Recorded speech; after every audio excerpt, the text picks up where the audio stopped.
Over the past year since filming this video here, I've had some serious revelations in the area of making soap without mixing lye and how lye kind of affects the entire situation.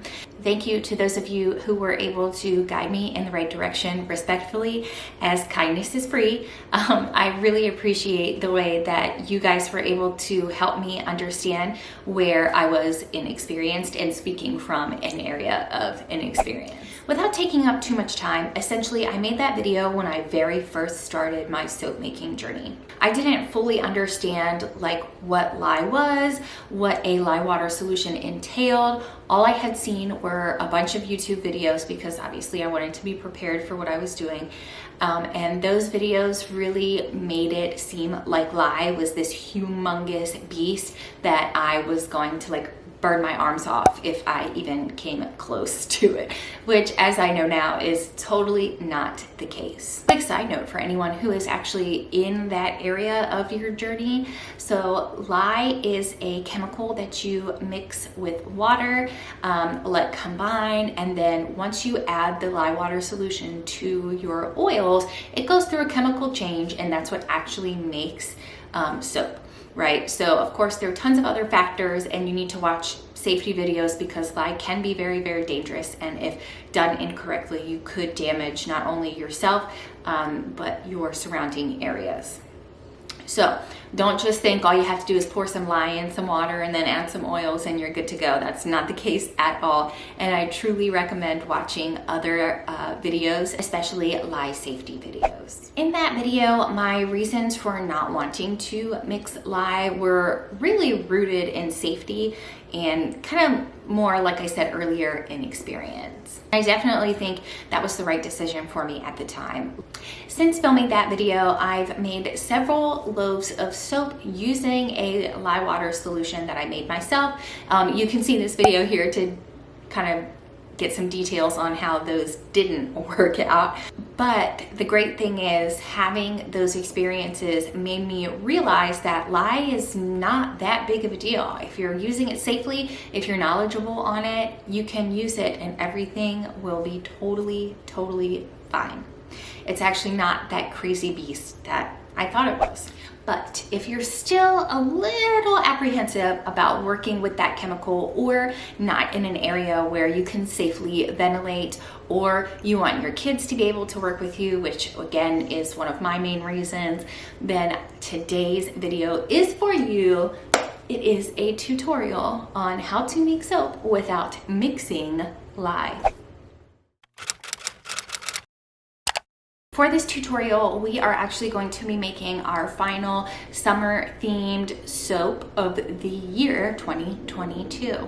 This is a really great advantage that melt and pour soap has over cold process soap, because when you're using melt and pour soap, you can essentially make the bar and sell it as soon as you make it. But with cold process soap, you do have to let it cure for 28 days. So again, advantages and disadvantages to both cold process soap and melt and pour soap. Whatever way you decide to do and run your business is the way that you feel comfortable. Please don't let anyone else tell you that you're not a real soap maker if you use melt and pour soap, because that's just not true, and it's just not the case.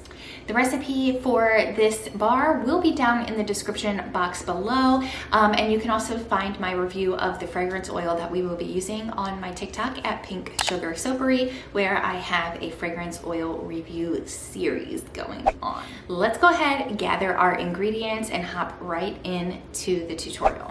For this recipe, we will be making about 6 4-ounce bars of soap.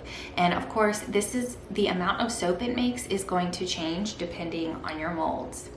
Go ahead and gather 24 ounces of melt and pour soap base, whichever one you choose. I always use a triple butter, mica powder, fragrance oil, isopropyl alcohol in a spray bottle, and you might need a toothpick. You're also going to need a scale, microwave safe or like a heat proof pitcher, small cup, dropper, and gloves. One final note to consider before we start the tutorial and make the soap bars is this technique that we're going to use for today will work with any combination of fragrance oil or mica powder that you have. So if you're already in fall, winter holiday mode, then just adapt the fragrance oil and mica powder to whatever you have. Totally will still work. Start out by, of course, sanitizing your work area, then cutting and measuring 24 ounces of soap base into your pitcher. As always, we have two options for heating. You can do the double broiler method on the stovetop or in the microwave. So for our purposes, we're going to melt the base in the microwave just to kind of get the ball rolling a little bit quicker. And we're gonna do that with 45-second increments and stirring between. Next, we're gonna measure our fragrance oil.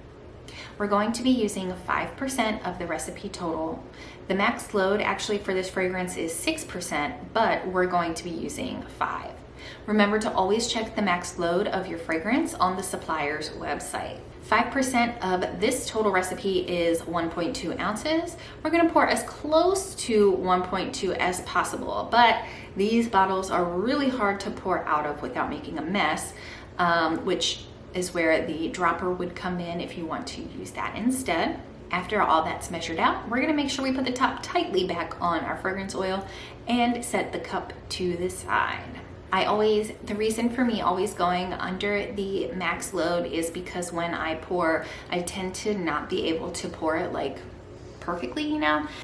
Going under the max load percentage will just give me that little bit of wiggle room that I need. While the base is in melt mode, we're gonna use a toothpick to add mica powder around our molds. You can do this however you want with that toothpick. It's really up to you. There's no right or wrong way, but I would definitely recommend starting with the mold on a cutting board or a cooking sheet so you can easily move it around. Once you start adding things to it and try and move it, the silicone's pretty wobbly. So putting it on that cookie sheet will help keep it firm. Now, this is actually the technique that I should have used when I filmed my freckled lemonade soap bar tutorial. If you've seen it, you know I tried to color block a set of soap bars, and it would have worked, but I didn't mix my micas properly. It turned out to be a mess. They ended up being ombre and speckled and freckled and all of those kinds of things. So I definitely took a page from that failed soap bar and improved my technique for this time around. So again, we're going to just add a very thin layer of mica powder to different sections of the mold. If you end up having like big clumps of mica anywhere, you're gonna need to spread it around. If you don't, it's going to be basically a powder clump once you add your soap base to it, your melted soap base to it. So again, just a thin layer wherever you want. And use that toothpick to spread it around if you need to. During this time, we are going to keep checking on our base to make sure it's melting properly and fully. At this time, we're going to take our spray bottle full of isopropyl alcohol and spray it 1 to 3 times in each cavity. The point here is to liquefy that mica powder, which is going to prevent the freckles like I had in my last video. You want to make sure, as always, you're using at least 90% isopropyl. If you're using a lower percentage concentration of isopropyl alcohol, oh my God, I'm so proud I said that correctly the first time. Anyway, using a lower percentage will increase the amount of water going into your soap bar, which again could affect its outcome. So always make sure you're using at minimum 90%. Go ahead and spray each cavity just until you see the mica powder start to swirl around and liquefy. Now our base is fully melted. We're going to check the temperature and make sure it's below the fragrance's flash point, which you should also look for on the supplier's website. In order to safely and successfully add this fragrance into the soap, we need our temperature to be below 212. Once it is below 212, all you have to do is slowly pour in the fragrance and mix it. I like to mix for about 45 seconds with a whisk, preferably, to make sure everything is fully incorporated. And now it's time to pour our base into the mold. Here's the plan. We're gonna pour in the shape of the bar from the outside inward, okay? And then just keep going around and around in circles from the outside in. What I always do to ensure that I have an even amount of soap in each mold is do a few rounds slowly and steadily in one cavity and then move on to the next. Then again the next, and again the next. After that, voila, all your cavities are full and we wait. Now, if you want to see the unmolding and final product of today's soap bar, you gotta head over to my TikTok at Pink Sugar Soapery. I know, you don't want to go over and click that button into another app.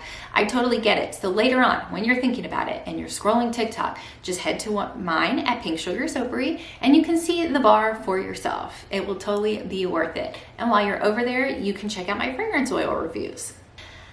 And that, my friends, is where we end today's video of making soap without mixing lye.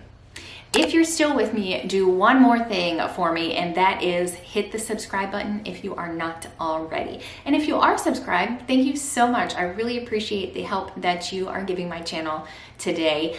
Leave me a comment down below. Tell me, what kind of tutorial do you want next? Are you looking for some ideas for a certain fragrance oil? Are you struggling with a technique that you want to watch me try myself? Can't guarantee that it'll be perfect, but we'll at least have a couple of good laughs together. Whatever it might be, I'd love to see your ideas down below in the comments. With that, I'll see you next Sunday at 11 a.m. Eastern Standard Time.